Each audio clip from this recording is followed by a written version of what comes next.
I really don't know what to say at this point anymore. I'm kind of out of words to describe it, out of emotions to really give to it a little bit. I, I I don't really know what to say or what to do here. Another loss, another loss that felt like it could have been a win. Maybe I can go with the Danny Glover rant from Angels in the Outfield. One more loss, one more loss that could have been a win.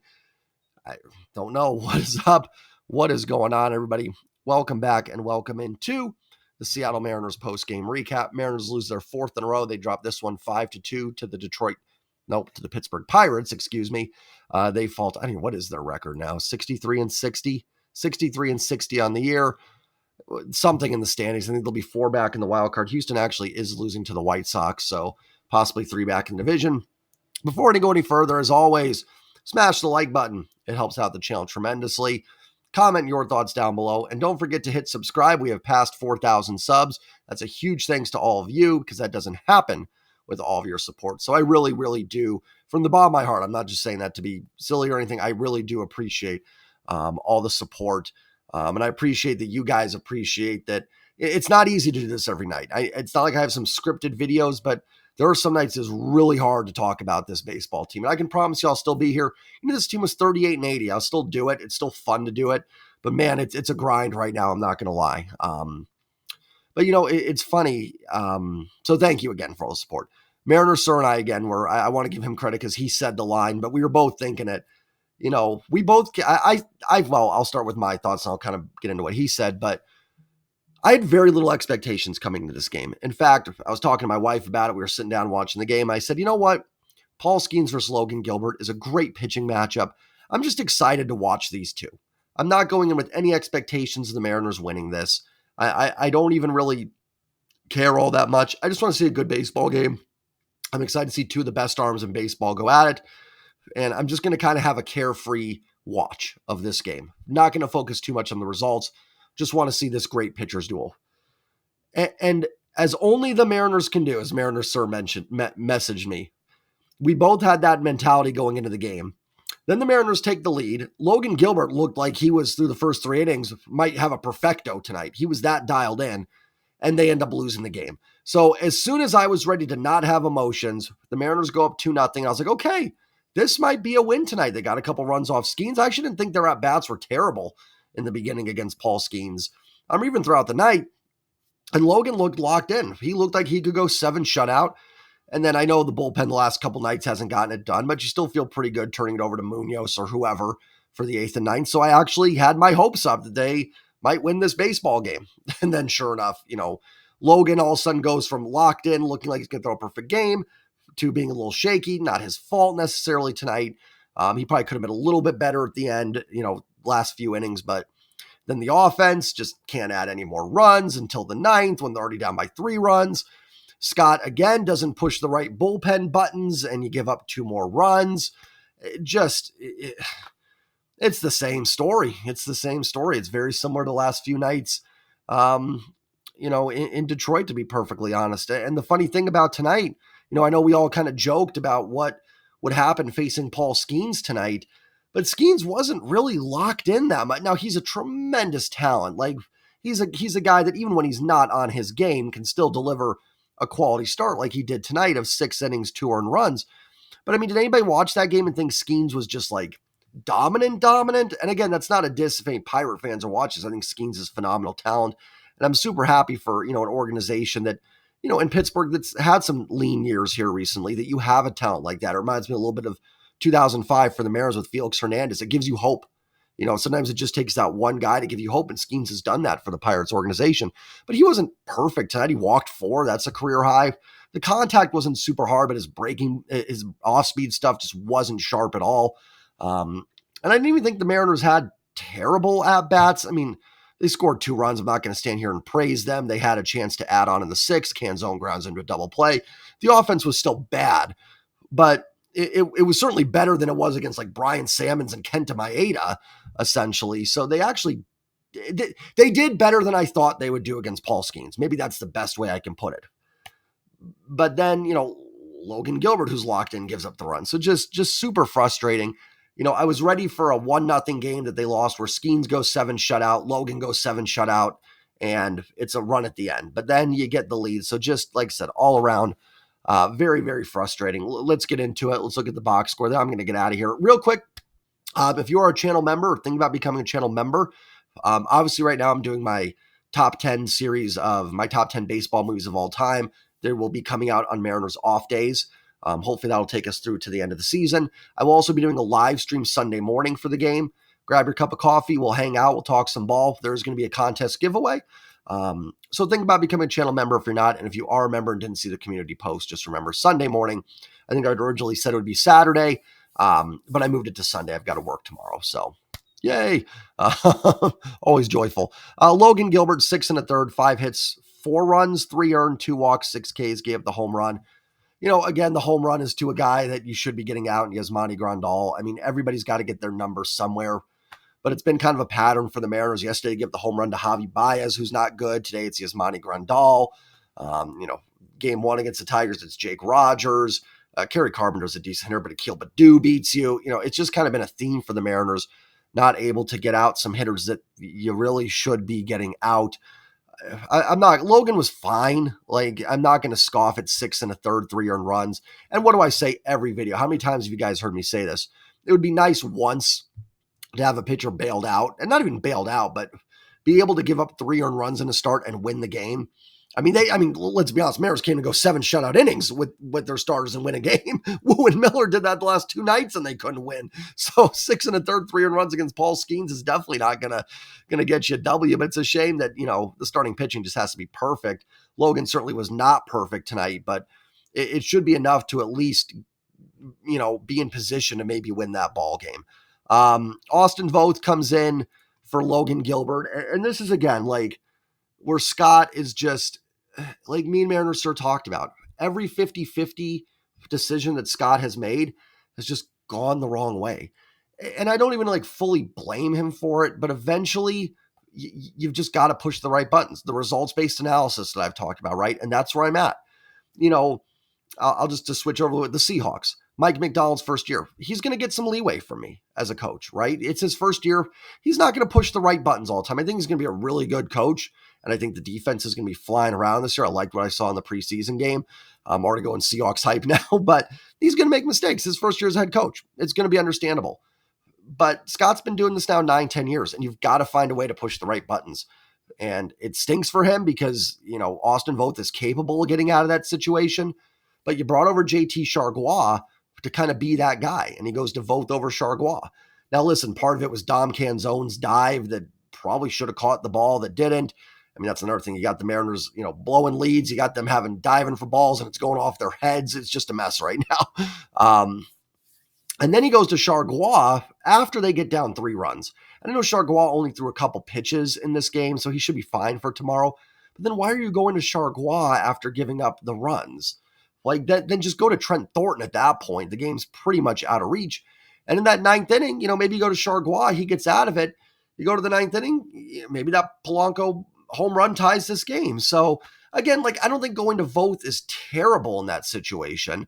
It's not that I'm necessarily bashing Scott for the decision, but again, it doesn't work, right? And there's been so much of that with the bullpen this year for Scott, where it's just every button that he pushes has not resulted in good in success, in my opinion, at least. And we'll see. Listen, these next 2 games are extremely winnable. You have a massive pitching advantage in both these games. You've got Castillo versus Bailey Falter tomorrow, and then George Kirby, I think, versus a bullpen game. The Pirates are probably going to be without Andrew McCutchen and O'Neal Cruz for the rest of this series. There's no excuses, and you guys are going to be like, Jay saying this? If you get swept in this series, maybe you do have to pull the trigger. I've kind of said just wait till the end of the year for a managerial change. But if you get swept now with what you have the next 2 days, do I think it's going to change anything? I really don't. I don't think putting Christopher Negron in there is going to magically put this team to the front of the AL West or anything.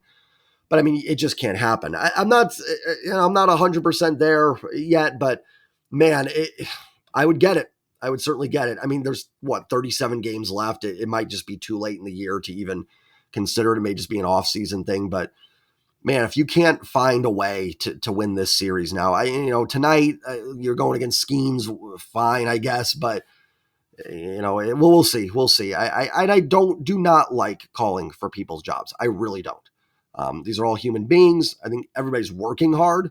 It's not an effort issue. At least I think. I don't know. Maybe there is an effort issue. I'm not in that clubhouse or the dugout. But it's not working. It's just not working right now. And this is a road trip that should not be an 0-4 road trip. Truthfully, it should be more 3-1, maybe at worst 2-2, because you have faced Skeens and Scooble. But, and even there, like, I get it. You faced Scooble twice the last 2 weeks. You faced Skeens today. What am I doing with my fingers there? Faced Skeens today. That's tough. But if you want to be a playoff team and a World Series contender, I'm not saying you got to win all 3 of those games, but you got to find a way to at least win 1, maybe 2, right? If you want to be a World Series contender, that's who you're going to face in the playoffs. Obviously not Scooble or Skeens directly, but you're going to be facing really good starting pitching. So, you're going to face a Cole Reagans if you get in, or a, Justin Verlander. I know Verlander's not quite there anymore, but if he's healthy, you still respect what he can do. Garrett Cole, is he even back or healthy? I don't know. But you know what I mean? Like, those are the type of pitchers you're going to face. You eventually do have to beat those guys and find a way. They had an opportunity tonight. They did. It was right there for them to do it. Couldn't get it done. Couldn't get it done again. Thornton throws a nice shutout inning in the 9th with a couple strikeouts. Good to see. The lineup, 4 walks, 10 Ks, 5 hits, 3 runs. Again, I don't think it was their worst performance ever. It was certainly better than the last 2 nights, but that's not saying a whole heck of a lot. Victor Robles 0-4. I like Victor Robles. I'm glad he's locked up. He's been a ton of fun and a nice addition. I think he's at worst a solid 4th outfielder. You got to bump him down in the order. You can't keep adding him leadoff. And again, I'm going to put on Scott with this. Like, remember when Robles was red hot and they wouldn't play him? It's like, just put him in there, see what happens. Well, they did, and he provided a little spark, right? Then they moved him up in the order, and he was still providing a spark. But it was like just a little late on that decision. Same thing here. It's time to move Robles down. There were some at-bats in this game with runners in scoring position where I'd much rather would have Julio in that leadoff spot, Polanco, who at least is giving you, I think, more quality at-bats, Rosarina, I think some better guys for that leadoff spot right now, and it might have cost you. And again, just making these moves too late. And I understand, like, not reacting to small sample sizes. I get that. I think it's actually one of the things this organization has done fairly decently, and it's led to some good things. I'll always bring up Matt Brash last year. Started off the season with that ERA in the 6s, continuing to realize he is a good pitcher and relying on him in the late game situations. It paid off for the Mariners. But there are times when it's not a reactionary decision. I'm not saying Robles shouldn't be in there. I think till Julio is ready to play center field is your best option. But should he be the guy right now getting the most at-bats on this team in the leadoff spot? Because that's what the leadoff guy is. He's the guy that's going to get you your most at-bats. I don't think so. Now, I know there's not a lot of great candidates, but just little things, right? And right now, what are the Mariners doing? They're losing games on little things, so they do matter. Rosarina was 0-3, was hit by a pitch. Cal 0-4. I mean, that right there, the top of the lineup needed to be better. Thought Julio had a nice game, 2-4.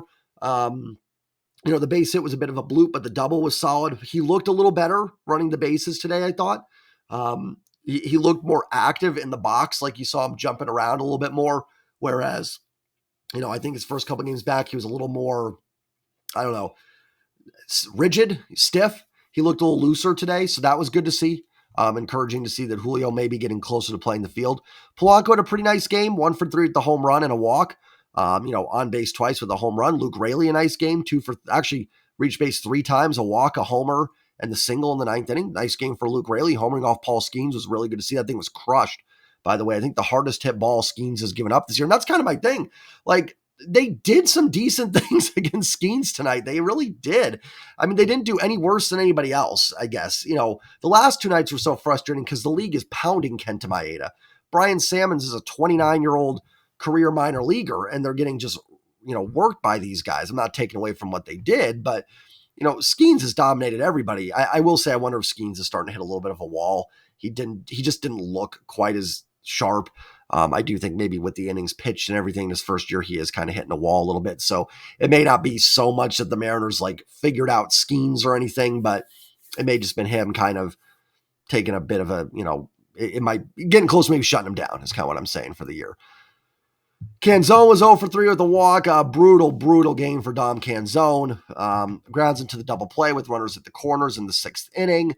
Tailor-made double play was hit hard, but it's right on the ground. It's not going to do you much good there. The dive attempt, which didn't work for lack of a better term. And then the strikeout against Bednar the 9th was an awful lot bad too. You had Bednar in the ropes a little bit. Polanco homers. Rayleigh hits that single. Tying run, you find a way to get on there, and the Pirates are stirring a little bit with that bullpen and maybe getting someone else in. So that strikeout really allowed Bednar to kind of settle back in and get that save. Listen, it's hard to get hits in this league. Certainly, I'm not saying that every guy going up in the 9th inning has to get on base, but Canzone's got to be better. Had a nice return on Sunday with a couple doubles, but since then it's been right back down to kind of what we've seen all year from him. At Rojas 0 for 3, he's been just brutal. Haniger pinched hit, which was the right decision there. I have no problem with that. Haniger's hit righties better. Bednar's struggled against righties.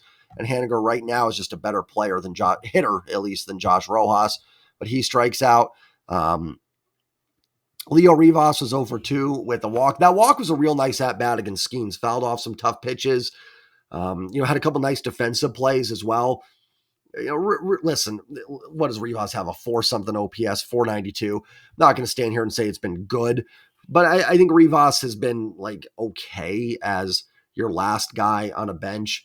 Listen, he's a third string shortstop, but again, have we found out, has anybody claimed Ahmed Rosario? Why haven't you done that for this team? I don't know. So there's that. Turner pinched hit, struck out. Justin Turner didn't strike out at all. He's come over to the Mariners and he's a strikeout machine now. I mean, it's a small sample, but just the frustrations adding up. Right. In April, I can sit there and go, guys, it's 20 games. We got to relax. There's 38, 39 games left now. I can't sit here and just go, oh, small sample size. And it certainly is for Turner in Seattle, but it's just the frustrations are mounting for sure. See how Houston is doing. Chicago's up 4-1. Well, if the Mariners are going to win, who cares? Who cares what these other teams are doing, Jay? Why even checking that? I'm going to get out of here. Hopefully the Mariners can bounce back, win this series. They should. They have the pitching match advantage, but I've said that a lot, and it hasn't mattered. So let's see if they can bounce back. And guys, I hate this. I'm an optimistic person by nature. I really am. It's not my goal to come on here and be negative. I really don't want to do it. I'd much rather talk positivity, but it's hard. What am I going to say? Oh yeah, it's going to be fine. Maybe it will. Who knows? Maybe they win the next 14 games or something for all we know. That'd be great. But until that happens, we don't know that's going to happen. And right now I see a team that's, like a lot of you said in the comments, kind of mediocre, right? Really good pitching, bad hitting, bullpen that's got some guys at the back end that can get the job done. But, some guys in the middle that are a little more shaky.